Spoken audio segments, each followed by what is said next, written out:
बिस्मिल्लाहिर्रहमानिर्रहीम। अस्सलाम वालेकुम स्टूडेंट्स। आज हम बॉडी सिक्रीशंस पढ़ेंगे।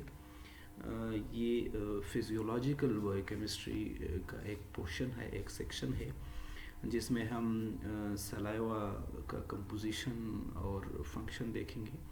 गैस्ट्रिक एचसीएल की कंपोजिशन, फंक्शन, इसी तरह पेनक्रियाटिक जूस, बॉयल और लार्ज इंटेस्टाइन और स्मॉल इंटेस्टाइन से रिलेटेड कुछ हार्मोन्स, उसका फंक्शन देखेंगे। तो let's start. The salivary glands and saliva. Three paired salivary glands होते हैं that make between 1 to 1.5 litres per day of saliva with A pH of 6 to 7। ये almost slightly acidic से लेके neutral इस saliva का pH होता है और इसकी डेली प्रोडक्शन तकरीबन 1 से 1.5 लीटर तक होता है। तीन पेयर्ड सलाइवरी ग्लैंड्स होते हैं: पैरोटिड ग्लैंड्स, सब मैंडिबुलर और submaxillary glands, and then sublingual glands. Saliva composition differs from each gland. अब ये हर पेयर जो है इसके कंपोजिशन में स्लाइटली डिफरेंस होती है सलाइवा का। जिस तरह पैरोटिड ग्लैंड से अगर सलाइवा है तो ये ज़्यादातर वाइटरी सलाइवा होता है इसमें वाटर कंटेंट ज़्यादा होता है और अमाइलेज होता है, यूनो के एक कार्बोहाइड्रेट हाइड्रोलाइजिंग एंजाइम है। सब मैंडिबुलर ग्लैंड उसमें चूंकि म्यूसिन कंटेंट ज़्यादा होता है म्यूकस का, तो ये थोड़ा सा थिक होता है और अमाइलेज इसमें भी प्रेजेंट होता है। And then sublingual gland, mostly mucus, little amylase is present here. तो कंपोजिशन ऑफ द सलाइवा 99.5% ये वाटर होता है और ये रिमेनिंग 0.5%, 0.5% ये सल्यूट्स होते हैं। सल्यूट्स में कुछ आयनिक होते हैं, कुछ ऑर्गेनिक होते हैं। आयनिक कंटेंट में सोडियम क्लोराइड आयंस होते हैं और पोटाशियम एंड बाइकार्बोनेट होता है। जबकि ऑर्गेनिक कंटेंट्स में इसके आपको पता है कि अमाइलेज, अल्फ़ा अमाइलेज और टाइलिन पाया जाता है। ऑलरेडी हम कार्बोहाइड्रेट के डाइजेशन और एब्जॉर्प्शन में डिस्कस कर चुके हैं। लिंगुअल लाइपेज, लिपिड के डाइजेशन में इसकी बात हो गई है। फॉस्फेटेजेस होते हैं जो कि बेसिकली फॉस्फेट ग्रुप को रिमूव करने के लिए यूज़ होते हैं अपने सबस्ट्रेट से। दो तरह के हमारे बॉडी में एंजाइम है, फॉस्फेटेजेस और काइनेजेस। ये फॉस्फेटेजेस और काइनेजेस के एक्शन में भी और इसकी कंसंट्रेशन में भी एक बैलेंस पाया जाता है, ठीक है ना। काइनेजेस क्या करते हैं, ये अपने सबस्ट्रेट को जहाँ जहाँ भी क्या करते हैं, फॉस्फेट ग्रुप ऐड करते हैं। जिस तरह सिग्नलिंग में आप लोगों ने काइनेजेस के एग्जांपल देखे थे। और फॉस्फेटेजेस क्या कर देता है कि ये फॉस्फेट ग्रुप को रिमूव करता है। जिस तरह फॉर एग्जांपल आप लोग देखते हो एक इनऑर्गेनिक फॉस्फेट को अगर रिमूव किया जाता है उससे एक एटीपी के मॉलिक्यूल से या फ्रॉम एनी अदर सबस्ट्रेट, तो वहाँ पे फिर फॉस्फेटेज एक्शन में आ जाता है। सॉरी, आरएनएजेस होते हैं, आरएनएजेस या फिर राइबो न्यूक्लियेजेस, ये एंजाइम्स है। जिस तरह इसका नाम है, इसके लिए सबस्ट्रेट जो होता है वो आरएनए होता है, मतलब ये आरएनए को डिग्रेड करता है। आरएनएजेस और राइबोन्यूक्लियेजेस एंड सिमिलरली डीएनएजेस, इसका सबस्ट्रेट क्या होगा, डीएनए होगा। तो सॉरी, ये ऑर्गेनिक कंपोनेंट्स है। म्यूसिन्स इसमें पाए जाते हैं। म्यूसिन्स अगेन ये एक ग्लाइकोप्रोटीन है which is produced by the epithelial cells of the mucosal surfaces. हमारी बॉडी में जितनी भी म्यूकोजल सर्फेसिस है वहाँ की एपिथेलियल सेल्स क्या ये म्यूसिन सिक्रेट करता है और ये एक थिक सा स्लिपरी सा मटेरियल होता है, सब्सटेंस होता है। सलाइवा में ये लुब्रिकेशन के तौर पे, लुब्रिकेंट के तौर पे वर्क करता है। सलाइवा का जो लुब्रिकेशन वाला एक्शन है वो इस म्यूसिन्स की वजह से है। और बाकी जितनी भी म्यूकोजल सर्फेसेस है वहाँ पे ये लोकल डिफेंस में इन्वॉल्व होता है, ठीक है ना। जितने भी हमारे माउथ से लेके जीआईटी पूरा ये म्यूकोजल सर्फेसेस है, तो यहाँ पे ये क्या लोकल डिफेंस के तौर पे ये म्यूसिन एक्ट करते हैं।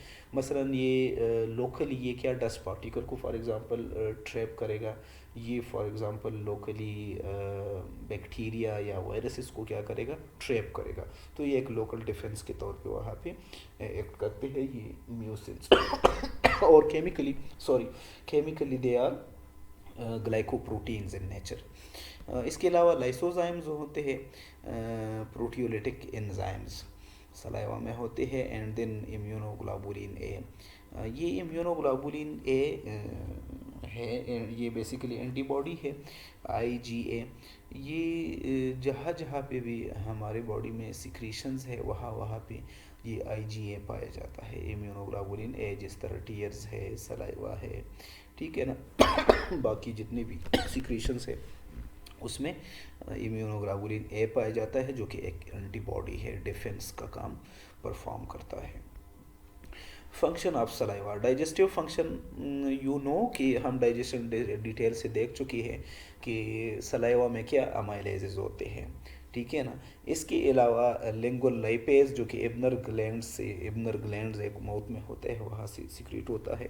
तो लाइपेजेस होते हैं, डाइजेशन का काम करते हैं। It dissolve food material so it can be sensed by taste buds. Lubrication का काम करता है, जिस तरह मैंने बताया कि keeps the mouth moist and thus facilitates movements of lips and tongue during speech।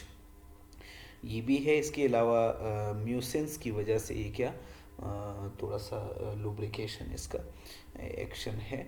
Moisture food and दस facilitate swallowing। Protection keeps mouth and teeth clean bye dissolving and washing food particles from between the teeth. Has an anti bacterial action, ठीक है ना। Anti bacterial action आप लोगों ने देख लिया कि इसमें चूंकि डीएनएजेस भी है और आरएनएजेस भी है, तो both bacteria as well pathogen को क्या करेंगे, डिग्रेड कर सकता है up to a certain limit. इसके अलावा इसमें क्या है, म्यूसिन, ये जो म्यूसिन का सिक्रीशन है तो वो भी एक लोकल डिफेंस के तौर पे वर्क करता है। तो एक एंटी बैक्टीरियल एक्शन है because of the presence of DNases, RNases and then phosphatases. It also buffers acidic gastric secretions because of the presence of bicarbonate and phosphate. ये चूंकि अल्कलाइन होते हैं तो एसिडिक गैस्ट्रिक कंटेंट्स को क्या करता है, बफर के तौर पे वर्क करता है। नेक्स्ट स्टमक आ जाता है। चूँकि स्टमक में हमारा HCl सिक्रीट होता है, तो ओवरऑल जनरल अगर हम देख लें, स्टमक की मोटर फंक्शन है, सिक्रीटरी फंक्शन है, एंडोक्राइन फंक्शन है, डाइजेस्टिव और एब्जॉर्प्टिव फंक्शन है। तो मोटर फंक्शन में ये क्या, storage, mixing and emptying. Food क्या क्या स्टोरेज भी करता है, मिक्सिंग भी वहाँ पे होता है और एम्प्टिंग भी इसका फंक्शन है। सिक्रीटरी फंक्शन में इसके दो तरह के फंक्शन है, एक एक्सोक्राइन पोर्शन है और दूसरा एंडोक्राइन पोर्शन है। एक्सोक्राइन में ये क्या करता है, HCl की सिक्रीशन या फिर म्यूकस, चूँकि अगेन ये एक म्यूकोजल सरफेस है तो यहाँ पे भी म्यूकस की सिक्रीशन होती है, और जिसमें म्यूसिन एक कंपोनेंट होता है, इंट्रिंसिक फैक्टर की सिक्रीशन और पेप्सिनोजन की सिक्रीशन। देन एंडोक्राइन फंक्शन में इसका क्या, गैस्ट्रिन एक हार्मोन है जो कि बेसिकली पेनक्रियाटिक सिक्रीशंस को, पेनक्रियास को स्टिमुलेट करता है उसकी सिक्रीशंस को बाहर लाने में। तो गैस्ट्रिन है। इसके अलावा प्रोटीन्स एंड लिपिड्स की डाइजेशन भी स्टमक में होती है, आप लोगों को पता है, हम देख चुके हैं। And then absorption of water, ions, alcohols and then aspirin. यहाँ पे गैस्ट्रिक HCl इसकी सिक्रीशन अगर हम देख लें तो 3 litre per day, highly acidic. इसका pH 1 to 2 के रेंज में होता है, 1 से 2 के रेंज में। तो ये एक हाईली एसिडिक pH होता है। फंक्शन में अगर हम देख लें, mucus cell secrete mucus protection. ये इस म्यूकस में चूँकि उसका एक्टिव कंपोनेंट क्या होता है, म्यूसिन होता है। तो म्यूसिन ओवरऑल क्या, लोकल डिफेंस या प्रोटेक्शन में ये इन्वॉल्व होता है। इसके अलावा स्टमक के चीफ सेल या फिर जाइमोजन सेल या पेप्टिक सेल, ये एक ही चीज़ है। पेप्टिक सेल, चीफ सेल या फिर zymogen, they secrete pepsinogen which is involve in protein digestion. ठीक है ना। ज़ाइमोजन फॉर्म में ये पेप्सिनोजन सीक्रेट होता है, और फिर ऑटोकेटालिसिस की वजह से या फिर ऑलरेडी प्रेजेंट पेप्सिन की वजह से इसकी कन्वर्जन होती है फ्रॉम पेप्सिनोजन इनटू पेप्सिन, जो कि एक्टिव फॉर्म है इस एंजाइम का। देन पेराइटल और oxyntic cells they secrete HCl and intrinsic factor. Intrinsic factor ये भी अगेन एक ग्लाइकोप्रोटीन है, और ये नेसेसरी है for the absorption of vitamin B12 from the small intestine. Vitamin B12 ये इंट्रिंसिक फैक्टर विटामिन B12 के साथ बाउंड होके क्या इस B12 की एब्जॉर्प्शन को फैसिलिटेट करता है, ठीक है ना। कुछ इंडिविजुअल में, इन लोगों में ये विटामिन जब इंट्रिंसिक फैक्टर बेसिकली सीक्रेट नहीं हो पा रहा, तो या इसकी डिफिशिएंसी अगर होती है तो उन इंडिविजुअल में क्या होता है, विटामिन B12 की डिफिशिएंसी की वजह से परनीशियस एनीमिया होता है। क्या होता है? Pernicious anaemia. ये एक एनीमिया का एक फॉर्म है, और ये विटामिन B12 की डिफिशिएंसी की वजह से ये इस तरह का एनीमिया होता है। तो ये एक कंडीशन है। ये कहाँ से सीक्रेट होता है? पेराइटल या फिर oxyntic cell of the stomach से। HCl क्या करता है? It kills ingested bacteria. चूँकि हाईली ये एसिडिक है, तो इंजेस्टेड बैक्टीरिया को क्या करेगा? किल करेगा। Aids protein digestion, activates pepsinogen into pepsin, ठीक है ना। ऑटोकेटालिसिस, या फिर जब HCl के साथ ये पेप्सिनोजन कांटेक्ट में आ जाता है तो इसकी कन्वर्जन होती है from pepsinogen into pepsin. Provides the optimum pH for pepsin action. Pepsin चूँकि एसिडिक pH के ऊपर एक्ट करता है, तो वहाँ ये उसके लिए एक आइडियल कंडीशन है। It stimulates the secretion of hormones that promote the flow of bile and pancreatic juice. Hormones हम अभी बाद में देखेंगे, जिसमें गैस्ट्रिन है, जिसमें खोलेसिस्टोकाइनिन है, या जिसमें सिक्रिटीन है। इन हार्मोन्स की सिक्रीशन को ये क्या करता है? स्टिमुलेट करता है। या फिर जो स्टमक का जो एंडोक्राइन फंक्शन है, उसको ये क्या करता है? स्टिमुलेट करता है। Then composition and function of the pancreatic secretion. Pancreatic juice is secreted almost 1 to half liter per day. Mostly water, some salts, bicarbonate and enzymes are present. Alkaline होता है ये नेचर में, इसका pH 7 से लेके 8.2 तक होता है। Buffers acidic gastric juice, stops pepsin, creates proper pH for enzymes in the intestine. अब चूँकि स्टमक से जब फूड कंटेंट आ जाते हैं स्मॉल इंटेस्टाइन में, तो वहाँ पे उनके साथ ये क्या, ये पेनक्रियाटिक जूस मिल जाता है, और उस पेनक्रियाटिक जूस में ये सारे एंजाइम्स होते हैं। Enzymes include in the pancreatic juice are pancreatic amylase, trypsin, chymotrypsinogen, carboxypeptidases A and B। ये सारे एंजाइम्स हम देख चुके हैं डाइजेशन में। ये एक लिस्ट है इन एंजाइम्स का कि कौन कौन सा एंजाइम है content in the pancreatic juice, उसका ज़ाइमोजन फॉर्म क्या है, उसकी एक्टिवेशन किस तरह होती है, और उसका एक्शन क्या है। तो ओवरऑल वैसे हम एंजाइम्स को देख चुके हैं। जस्ट इस टेबल को आप लोग रीड करो। नेक्स्ट फिर बाइल आ जाता है, जो कि गॉल ब्लैडर लीवर में इसकी सिंथेसिस होती है, और गॉल ब्लैडर के थ्रू फिर स्मॉल इंटेस्टाइन में आ जाता है। The biliary system includes the liver, the gall bladder and the associated ducts, hepatic duct, cystic duct and then common bile duct. यहाँ पे क्या होता है? Bile is secreted by hepatocytes and store in the gall bladder. इसकी synthesis कितनी है? Almost 1 litre per day के हिसाब से इसकी सिंथेसिस होती है। It is a yellow, brownish और ओलिव ग्रीन लिक्विड।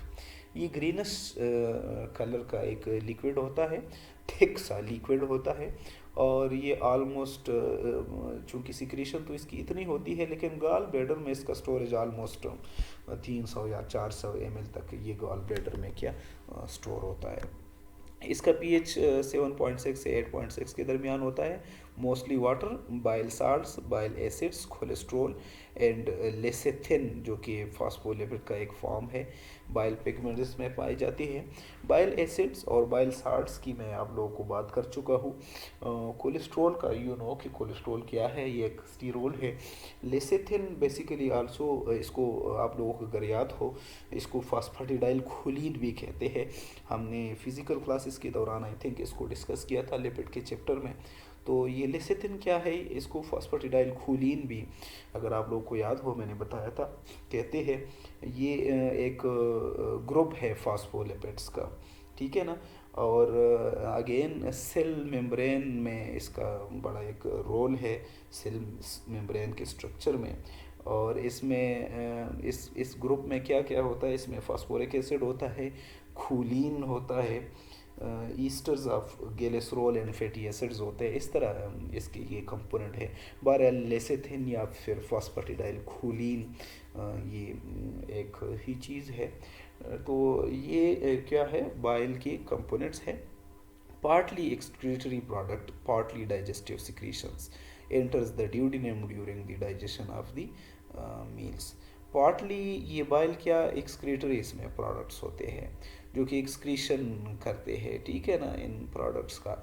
और पार्टली इसका काम क्या है, डाइजेस्टिव सिक्रीशंस भी है इसमें होते हैं, क्योंकि अगर आप लोगों को याद हो ये बाइल साल्ट्स और ये bile acids they are necessary for the emulsification of lipids. तो ये एक डाइजेस्टिव इसका रोल है। फंक्शन क्या है, bile salts play important role in the fat digestion and absorption. इसको रिसेंटली हमने डिटेल से डिस्कस किया हुआ है। Excretion of the waste products, for example bilirubin. जब आरबीसीज का लाइसिस होता है ऑलमोस्ट 120 डेज बाद, तो वहाँ से हीम रिलीज होता है, ग्लोबिन रिलीज होता है और आयरन रिलीज होता है। तो आयरन तो जाके ट्रांसफरिन के साथ बॉन्ड होके बॉडी में आयरन स्टोर्स की तरफ, बोन मैरो की तरफ चला जाता है, ठीक है ना। ग्लोबिन क्या होता है, ग्लोबिन इंडिविजुअल अमाइनो एसिड में स्प्लिट होके दोबारा एक प्रोटीन सिंथेसिस में री साइकिल हो जाता है, और हीम बेसिकली कन्वर्ट हो जाता है किसमें, बिलिरुबिन में, बॉडी में। और ये बिलिरुबिन एक वेस्ट प्रोडक्ट है जो कि बॉडी इसको क्या करती है, एक्सक्रीट करती है। Bicarbonate in the bile न्यूट्रलाइजेज acid in the duodenum. जो कि बाइल में जो बाइकार्बोनेट होते हैं ये क्या करते हैं, ड्यूडेनम में एसिडिक कंटेंट को न्यूट्रलाइज करता है। Bile salts most important component of the bile, they are sodium and potassium salts of bile acids. मैंने आप लोगों को बताया था कि बाइल एसिड के साथ खोलिक एसिड है या फिर चीनोडिऑक्सी खोलिक एसिड है। इसके साथ जब टारीन या फिर ग्लाइसिन की कंजुगेशन होती है तो साथ साथ सोडियम और पोटाशियम भी कंजुगेट, तो ये क्या बनाते हैं, साल्ट्स बनाते हैं। तो वो उन साल्ट्स का एक्शन क्या है, emulsification. They are derivatives of the cholesterol, they are recycled through the enterohepatic circulation. They emulsify large fat droplet particles into smaller ones that can be attacked by lipase जो कि detergent action. माइसिली formation अगर आप लोगों को याद हो ये वाला, कि इन बाइल सॉल्ट्स के या फिर एसिड्स के क्या होते हैं, एक इसका हाइड्रोफिलिक एंड होता है और दूसरा इसका क्या होता है, हाइड्रोफोबिक एंड होता है। तो इसकी थ्रू इसकी अटैचमेंट होती है, ये एक लिपिड ड्रॉपलेट की थ्रू, और ये एक माइसिली इसकी फॉर्मेशन होती है। This is a micelle formation.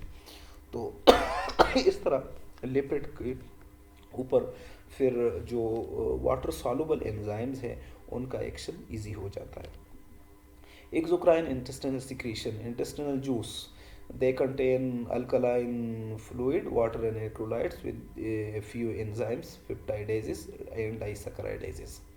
Protein के डाइजेशन में आप लोग पेप्टाइडेजेस और पेप्टाइडेजेस की बात हम कर चुके हैं।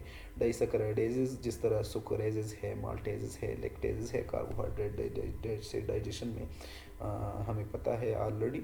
It is secreted at a rate of 1 to 1.5 liter per day with a pH of 7.6। Bicarbonate, it neutralizes the acidic content from the stomach, while mucus provides protection and lubrication। अब endocrine function इस intestine का क्या है, hormones and the GI function. Gastrin, It is released from gastric mucosa and duodenum in the presence of peptides. Protein component के protein diet के response में ये gastrin release होता है, कहाँ से? गैस्ट्रिक म्यूकोजा से. And amino acid, it stimulate secretion of the hydrochloric acid and pepsinogen, increases gastric antral motility. ठीक है ना. तो ये क्या करता है? Stimulation of the secretion of HCl.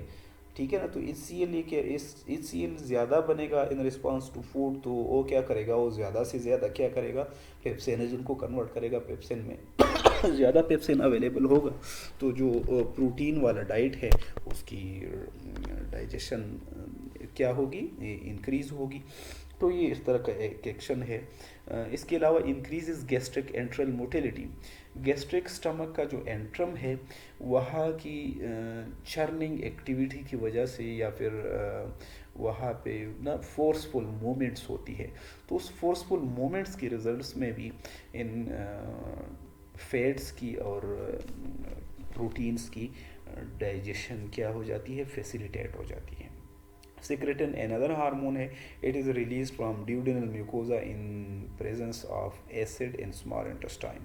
It stimulates pancreas to secrete water and bicarbonate, also insulin and pancreatic enzymes. Again ये secretin release होता है इन the presence of acid in the small intestine. और ये एसिड स्मॉल इंटेस्टाइन में जब ये acidic food content जो stomach से आएगा स्मॉल इंटेस्टाइन में, तो उस वक्त तो एसिडिक होता है.